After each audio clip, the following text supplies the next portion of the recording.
두 번째 시간인데요. 오늘 이 지식과 구원에 대해서 제가 지난번에 말씀드렸죠. 지식이 있어야 하나님을 사랑할 수 있다 그랬습니다. 아는 것만큼 하나님을 사랑하는 겁니다. 아는 것만큼 하나님을 사랑합니다. 영적으로도 하나님을 알아가면 알아갈수록 하나님에 대한 지식이 커지면 커질수록 믿음도 커지고 사랑도 커지는 겁니다. 믿음이 큰 사람 있잖아요.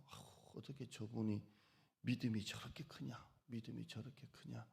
하나님을 아니까 믿음이 큰 거예요. 하나님을 알아가면 알아갈수록 믿음이 커지고 사랑도 커지고 지식이 많은 만큼 감정이 비례합니다. 그러니까 하나님을 알아가는 게 참 중요해요. 사도 바울은 너희가 하나님을 알기를 원하노라.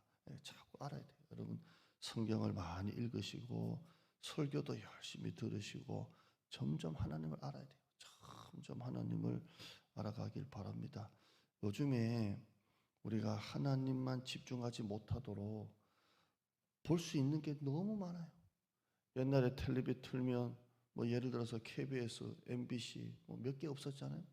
근데 요즘에 텔레비 틀면 채널도 얼마나 많고 유튜브도 볼 게 너무 많고 세상에 볼 게 너무 많고 그러다 보니까 하나님을 하나님을 이렇게 집중할 수 있는 시간이 별로 없는 것 같아요. 전부 다 우리의 눈이 다 뺏겨요. 전부 다 세상이 자꾸 뺏겨서 살잖아요. 여러분 이런 세상에도 하나님을 자꾸 알아가고 성경을 열심히 읽으시고 영적으로 사시기를 축원합니다. 자꾸 하나님을 아는 것만큼 믿음이 커지고 하나님을 아는 것만큼 사랑이 커지고 자꾸 알아야 돼요. 자, 오늘은 좀 반대 이야기를 좀 할게요. 오늘 이 본문이 예수님이 유대인들, 바리새인들을 신랄하게 책망을 합니다. 얼마나 꾸중하는지 모릅니다. 17절 보실까요? 17절 보시면 유대인이라 불리는 네가 율법을 의지하고 하나님을 자랑하고 율법을 의지한다 이 말이 뭐냐면 내가 율법을 많이 안다. 내가 율법의 박사다.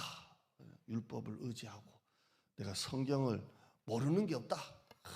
내가 성경 말이야 다 알아. 율법을 자랑하고 율법을 의지하고 성경 박사라는 겁니다. 18절에요. 율법의 교훈을 받아 하나님의 뜻을 알고 지극히 선한 것을 분간하며 얼마나 율법을 아는지 싹 다 아는 거예요. 야, 하나님의 뜻을 알고 무엇이 선하고 무엇이 악하고 다 구분할 수 있다는 거예요. 얼마나 성경을 많이 아는지 다 안다는 거예요. 여기까지는 참 좋은 말이잖아요. 근데 19절에 보면 맹인의 길을 인도하는 자요 어둠에 있는 자의 빛이요. 참 좋은 말이잖아요. 눈을 못 보는 사람의 길을 인도하고 어둠 속에 있는 사람들의 빛이 되고 참 좋은 말이잖아요. 율법을 많이 알기 때문에 앞을 못 보는 사람을 그 길을 인도하고 깜깜한 어둠에 있는 사람들의 빛이 되고 율법을 많이 아니까 사람들을 그렇게 가르쳐서 인도해내는 거예요. 참 좋은 말이죠. 오늘날 여러분이 그런 사람 되시길 바랍니다. 하나님의 복음의 빛을 가지고 어둠에 있는 사람들의 빛이 되시고 앞을 못 보는 사람들의 길이 되는 여러분 되시기를 바랍니다. 이게 그리스도인이잖아요. 근데 20절 보세요. 20절 보시면 율법에 있는 지식과 진리의 모본을 가진 자로서 어리석은 자의 교사요 어린아이의 선생이라고 스스로 믿는데 21절에 그러면 다른 사람을 가르치는 네가 왜 네 자신은 가르치지 아니하느냐? 도둑질하지 말라 선포하는 네가 어찌하여 네가 도둑질을 하느냐? 22절에 간음하지 말라 말하는 네가 왜 간음을 하느냐? 우상을 가증히 여기는 네가 왜 너는 성전에 있는 물건을 도둑질하느냐? 23절에 율법을 자랑하는 네가 왜 율법을 범해서 하나님을 욕되게 하느냐 그렇게 합니다. 앞에는 참 좋은 말이잖아요. 율법을 많이 알아서 사람들을 가르치고 그들을 길이 되어주고 빛이 되어주고 또 어리석은 자의 교사가 되고 참 좋은 말인데, 그런데 21절 보면 그런데 다른 사람은 가르치면서 너는 왜 말씀대로 살지 않냐 이 말입니다. 다른 사람에게는 도둑질하지 말라 가르쳐 놓고 너는 왜 도둑질하고, 다른 사람은 간음하지 말라 해놓고 너는 왜 간음하고, 다른 사람에게는 착하게 바르게 살아라 해놓고 너는 왜 죄짓고 사냐, 왜 하나님을 욕되게 하느냐. 그래서 23절에 율법을 자랑하면서 왜 네가 율법을 범해서 하나님을 욕되게 하느냐입니다. 이게 얼마나 무서워요. 이들은 누굽니까? 바리새인들입니다. 바리새인들, 율법을 가르치는 사람이, 오늘날로 말하면 목사들, 신학교 교수들, 이런 사람들이. 그런데 사람들에게는 말씀의 성경 박사가 돼가지고 이렇게 사세요, 이렇게 예수 믿으세요 가르쳐 놓고 정작 자기는 그렇게 살질 않는다는 거예요. 예수님께서 얼마나 신랄하게 비판하는지 그 사복음서 보면 이 독사의 자식들아, 이 회칠한 무덤아, 그러면서 예수님이 그렇게 책망을 하십니다. 하나님을 알고 율법을 그렇게 알면서 왜 너희들은 그렇게 못되게 사냐는 것입니다. 예수님은 너희들은 율법을 많이 알고 있으니까 천국 들어간다 그렇게 말씀하지 않았어요. 너희들은 다른 사람들보다 성경 지식이 많으니까 천국 좌석에 정말 퍼스트다 이렇게 말하지 않았어요. 예수님께서는 이 독사의 자식들아 하시면서 구원 못 받은 그런 지옥의 자식이라고 말씀하셨어요. 성경을 그렇게 많이 아는데도 말씀대로 살질 않으니까 예수님께서는 너희 독사의 자식아 그러면서 구원과 상관없이 지옥의 자식이라고 예수님은 말씀했어요. 여러분이 지식이 구원과 상관이 있습니까? 없다는 거예요.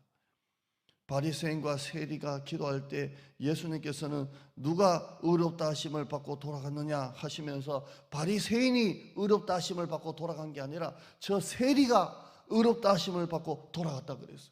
여러분, 바리새인은 성경 박사예요.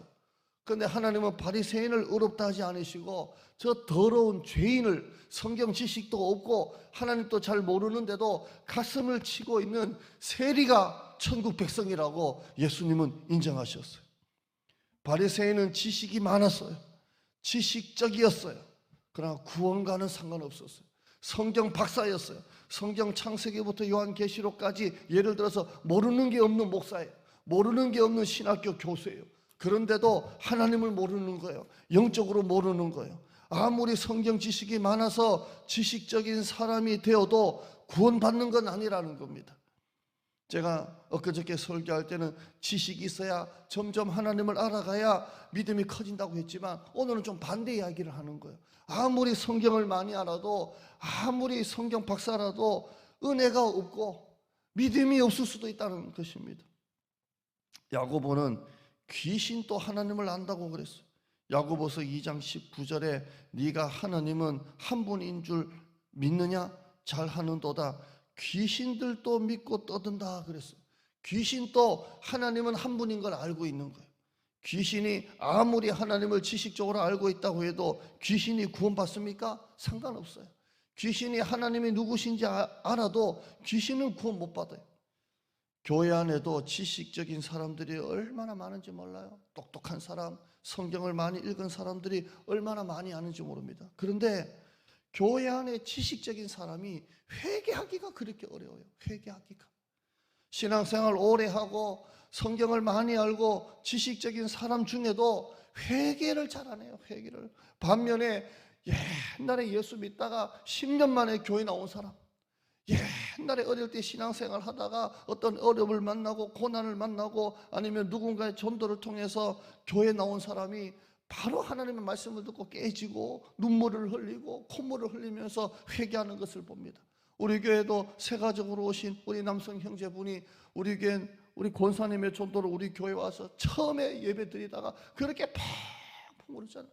알고 보니까 예전에 신앙생활 하셨다가 참 오랫동안 어쩐 계기를 통해서 방학을 하시다가 교회 나왔는데 그렇게 울었다잖아요. 근데 그분이 예배 시간마다 그렇게 우시잖아요. 여러분, 지식적인 사람이 회개하기가 참 어려워요. 그러나 탕자같이 살던 사람들, 하나님을 모르던 사람들이 교회 와서 하나님 앞에 엎드려 회개하는 것은 우리는 볼 수가 있습니다. 하나님을 아주 모르는 사람이 회개하는 것은 볼 수 있어도 지식적인 사람이 회개하는 것이 참 어렵습니다.